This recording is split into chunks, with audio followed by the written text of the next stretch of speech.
Assalamualaikum warahmatullahi wabarakatuh. Alhamdulillah rabbil alamin sallallahu alaihi wasallam ya Rasulullah fi kalam hatin wa nafasin antara masalah. Tuan-tuan, pada 8 bulan hingga 18 bulan Ustaz akan tunaikan umrah bersama dengan beberapa orang anak murid Ustaz.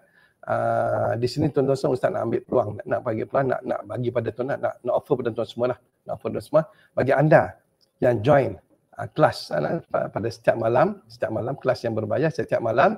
Hari Sabtu malam Ahad tu ataupun hari Selasa malam Rabu, Ustaz akan Ustaz nak offer pada tuan semua, anda ada apa hajat anda boleh hantar pada admin dan admin akan bantu Ustaz dan Ustaz akan doakan anda sama ada di Mekah ataupun di Madinah. Dia Ustaz masuk Mekah dulu dan Ustaz akan doa untuk anda. Kalau ada apa-apa saja, seberapa banyak anda boleh catatkan, seberapa banyak hajat yang anda ada, anda bagi pada admin akan pass pada Ustaz. Dalam bentuk itulah, dalam bentuk kita kata dalam handphone lah, insya-Allah Ustaz akan doa di sana. Kalau Ustaz akan berada di Mekah selama 5 malam dan di Madinah selama 5 malam.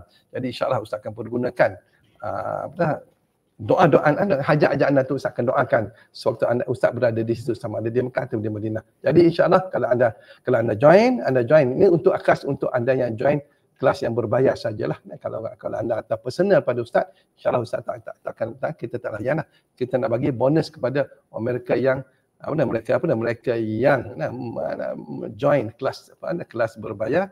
Insya-Allah ini merupakan satu penghargaan Ustaz kepada anda semua. Jadi kalau ada hajat banyak, hantar saja. Anda type saja, anda hantar pada admin akan hantar bagi pada Ustaz. InsyaAllah Ustaz akan gunakan masa-masa Ustaz berada di Mekah dan juga di Madinah untuk mendoakan anda. InsyaAllah ramai dah pada beberapa tahun lepas Ustaz pergi, ramai yang hantar dan Alhamdulillah. Kadang-kadang sebelum Ustaz balik, ada yang dah selesai segala masalah insyaAllah.